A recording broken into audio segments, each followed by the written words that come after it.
أما بعد فأعوذ بالله من الشيطان الرجيم بسم الله الرحمن الرحيم وقال الله تعالى في الكلام المجيد والذين آمنوا أشد حبا لله صدق الله العظيم وصدق رسوله النبي الكريم الأمين رب اشرح لي صدري ويسر لي أمري واحلل عقدة من لساني يفقهوا قولي مولاي صل وسلم دائما ابدا على حبيبك خير الخلق كلهم هو الحبيب الذي ترجى شفاعته لكل هول من الاهوال مقتحم فإن من جودك الدنيا وضرتها ومن علومك علم اللوح والقلم يا أكرم الخلق ما لمن نلوذ به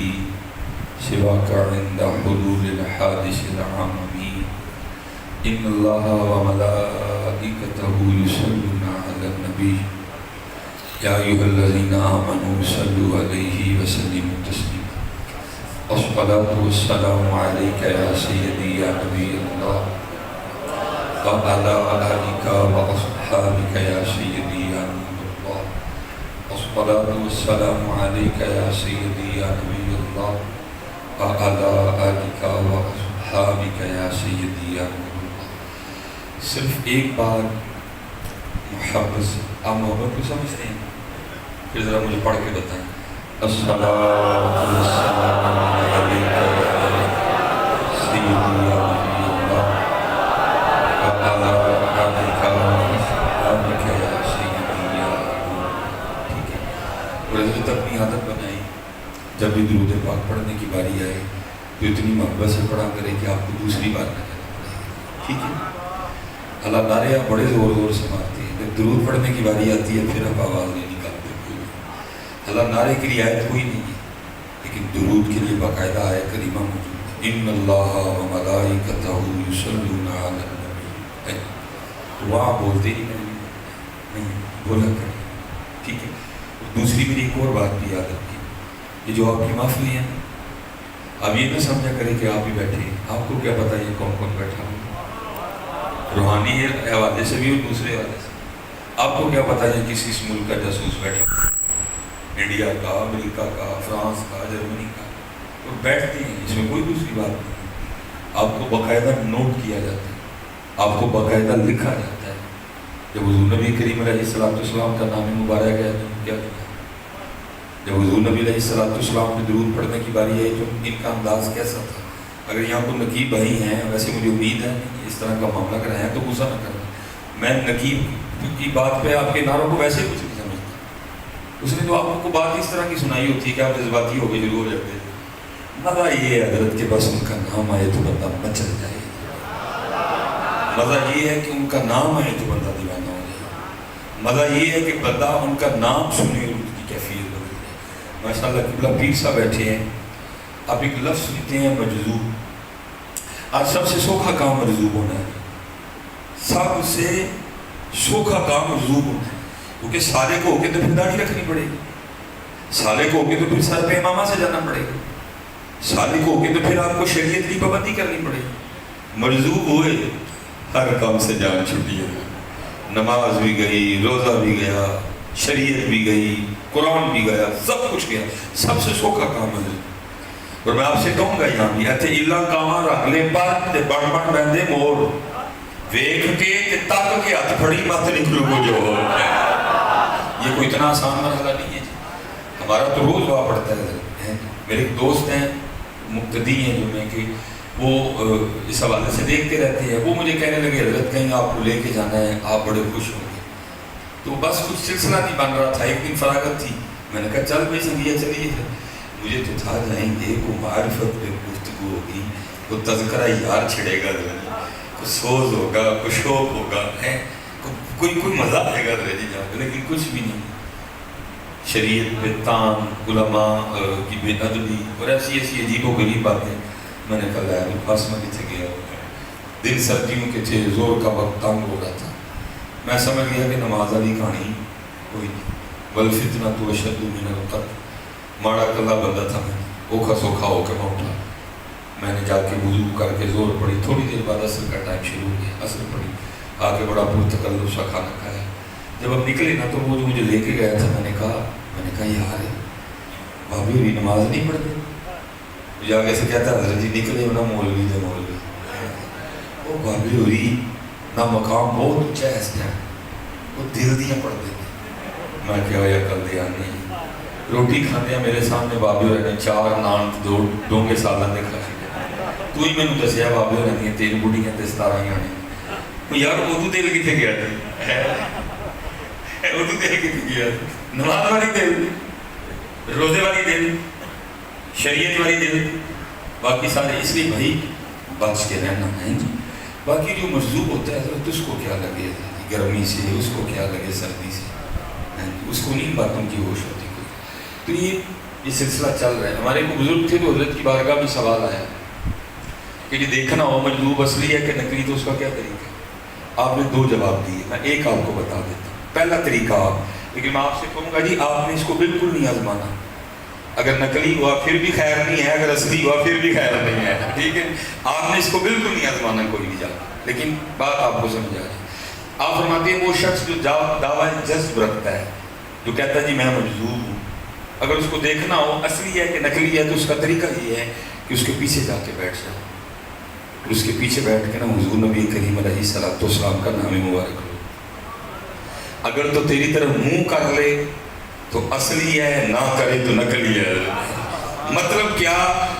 حالت جذب میں بھی مجذوب کو بھی اتنی ہوش ہوتی ہے کہ میرے پیچھے اللہ جل شانہ کے محبوب کا نام دیا گیا ہے اور میں نے محبوب خدا کے نام کو کانڈ نہیں کرنی۔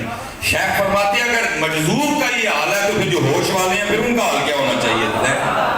پھر ان کا انداز کیا ہونا چاہیے؟ اس لیے بدلو جی خود کو، بدلو خود کو، جب ان کا نام آئے بس اس لیے بھی میری بات یاد رکھیں۔ اگر آپ تھوڑا سستی سے بھی درود پڑھ دیں گے نا، قبلہ پیر صاحب بیٹھے ہوئے ہیں، ہو بھی جائے گا، کیونکہ یہ ذکر محبوب ہے، یہ قبول ہی قبول ہے۔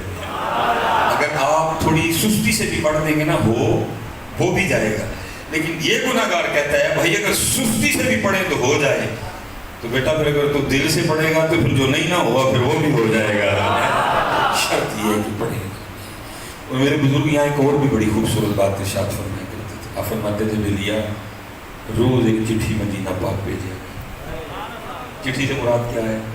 حضور نبی علیہ السلام کو یاد کرنا، کیونکہ جی پڑھنا اور ہوتا ہے، یاد کرنا اور ہوتا ہے۔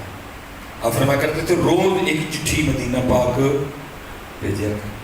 تو کسی آگے سے مرید نے عرض کی حضرت کی ہوئے چٹھی بھیجی، آپ نے فرمایا کسی کا تو جواب آئے گا ہی نہیں، کبھی تو صاحب پوچھیں گے، کبھی تو صاحب پوچھیں گے کون کھڑا دربار ہے۔